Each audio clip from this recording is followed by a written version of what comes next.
What's happening, baby? Man. It's your boy OG Terrance Gangsta Williams. OG Giggity. Tell y'all the story. I got a story for y'all today. I was in the project. I was in the project. I was in the courtyard cooling on 5th and Willow. All the gangsters be at. We out there, Right now we beefing with the yo. And we beefing with the yo. We out there in the courtyard. So I'm out there with OG Boobie Black. And I got the Mac 90. He got the Mac 11.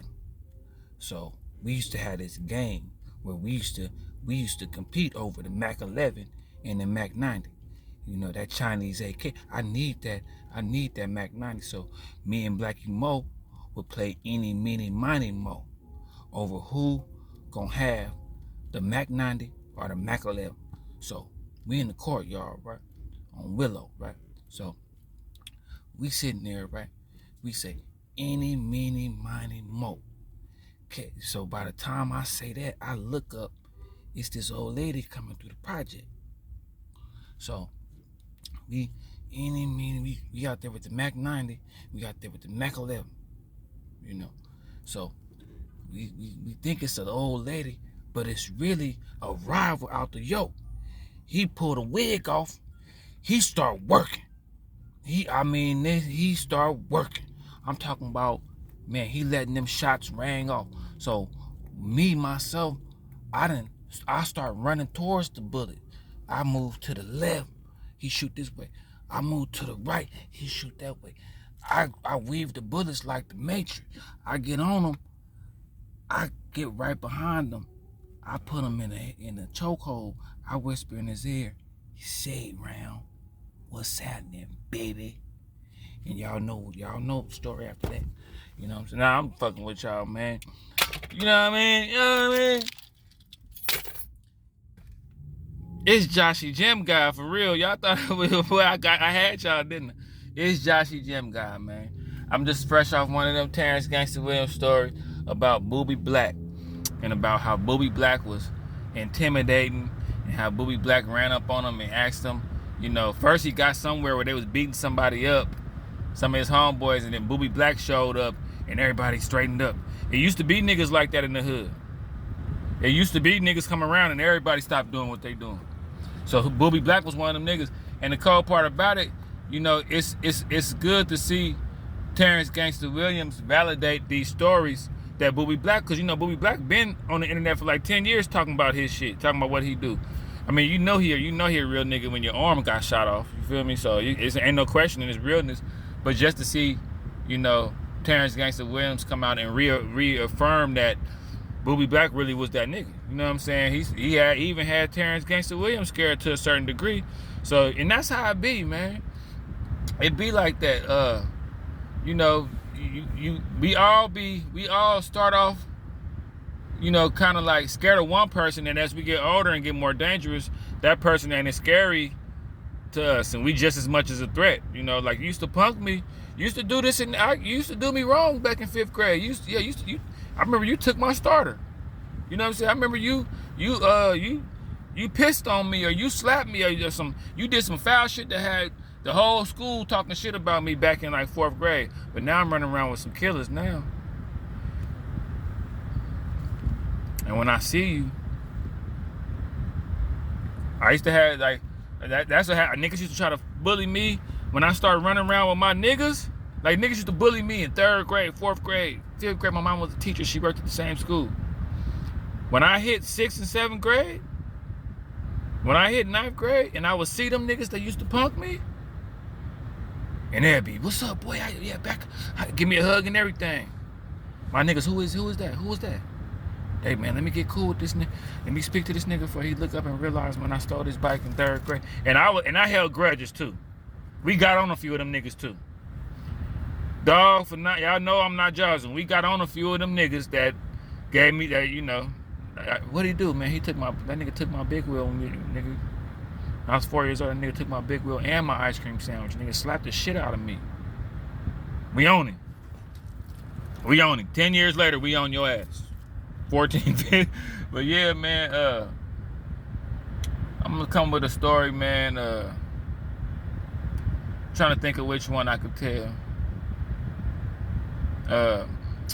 I tell this story about when we was real little. We used to ride the 71 Sherwood, or I think it was the 69. I forgot which bus it was, but it used to go through North Richmond. It's when we all was little, you know what I'm saying? And where I'm from in California, North Richmond is like, that's like, them niggas was from New Orleans back then. Like North Richmond niggas so thorough, they changed North to the Noya. That's their name now, the Noya. Them niggas really think they from New Orleans. You know what I'm saying? Like, but growing up, Project Trojans, Northers, whatever y'all want to call them, there was Project Trojans back in the day. These niggas was like, when they came around, people died. When they pop up, whenever you see one of them, you just worry, you look and see who they own, because you only see them on, they never came out of their part of town.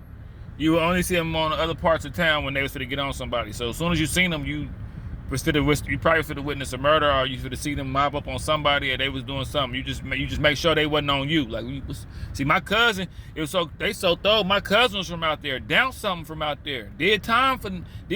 My cousin was a Norfolk, did time and everything, and them niggas would still see me and be like, "Who your cousin? Oh, that's your cousin." Now I'm gonna stop saying names, y'all, and I'm gonna start switching up names, because I'm talking about real niggas, real street legends, real people that's alive right now that have come across this video and want to holler at me. So, you know, back to the story. We was riding. It was me and Blurp and me and Hog. You know what I'm saying? I'm gonna change the name. And we was on the back of the bus, and like the Northers got on the bus, and they used to be so sick with it. They used to be so thorough. When they would get on the bus, even the bus driver would let them on for free and be like, and the bus driver had his demeanor like, man, like he would look at the people on the back of the bus like, I can't save you. I can't do nothing. Y'all remember Catfish? It wasn't Catfish, y'all. I can say his name because he was just a bus driver. It wasn't Catfish. But it was one of the bus drivers. He just let them on. And we would always know when we catch this bus, man, y'all know what I'm talking about.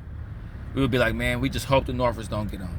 We just hope this ain't the bus that they get on like 8, 9 deep and rob you, beat you up, do whatever till you pull you all off the bus and beat your head. Like, so I remember one time we didn't get that lucky. We was on the back of the bus riding, and you know, you used to think you was tough when you rode on the back of the bus growing up. All the bad kids, all the people that was gonna be cussing, keeping up ruckus, gambling on the back of the bus, sunflower seeds. It's a party on the back of the bus. Don't let it be a slinky.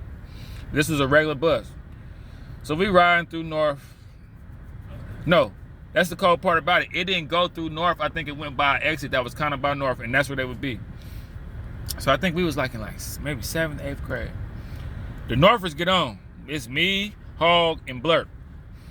The Northers get on the bus. We like, damn, man, here we go. We ain't gonna be no suckers. You know, it's like you kind of like, they were so thorough with it.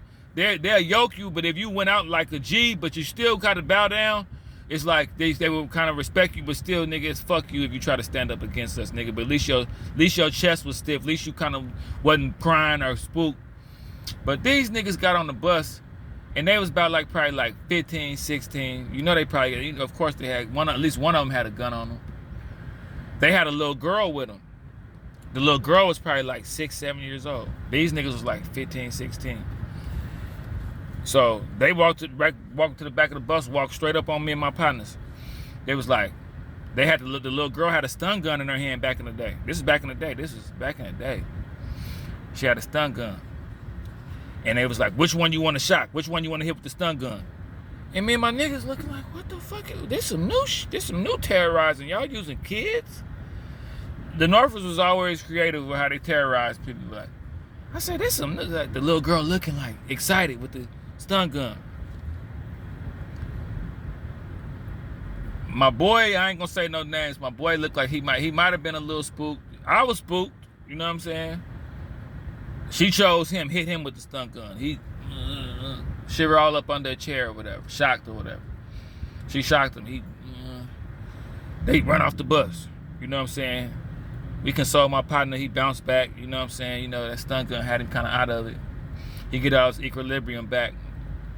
They get off the bus, you know what I'm saying? And then you know how it's always like when you have to be spooked when you finna get towards the stop. We seen the stop coming. We knew something was gonna happen because this is where they finna get off. Cause here come a stop. They finna do this shit and get off. They hit my boy. When my boy came back too. My boy was like, man, when I get older, man, when I grow up, man. Cause in the hood, we know when we 13, 14, now it was some young niggas that was 13, 14 that was really fucking with the pistol that didn't come to school. We knew what they was doing. We would get out of school and see them on the block and speak to them. And it's not the same as when we played football together and played tag. You hanging out with the adults doing God knows what. But I don't know where I went with that. I was gonna say, my boy grew up. No, we was youngsters. We was youngsters, so we wasn't to the point where we gonna retaliate and go back and kill them niggas. We all we was doing was jumping people and maybe picking up a weapon, beating up people from the other little weak shit like that. So my boy literally said, he was like, man, when I grow up, I'm gonna go back there and kill some niggas. And you know, I remember we was like, damn, you know, we hear a lot of crazy shit. This nigga grew up to go back there and kill some of them niggas. This nigga grew up to be one of the most. That incident right there changed him. That incident, he grew up to be one of the most notorious hitters out of Richmond. If you know, you know. Used to walk back there on foot. On basically suicide missions with the chopper with the shoulder strap. Used to go back there on foot. So yeah, man. He grew up to just that incident right there. That's what did it. You know what I'm saying? He accidentally, from one of my partners told me that he accidentally went back there and shot one of our childhood partners in the stomach like 3 times. And rumor is when he found out who it was, he was like, man, he shouldn't have been back there, man. He know when I come back there what I'm on. So he shouldn't have been, you know, my bad. He shouldn't have been out there with them niggas, man. He already know, you know, if you hang with them, you know how it go. You know what I'm saying? But yeah, man, it's another one of these stories.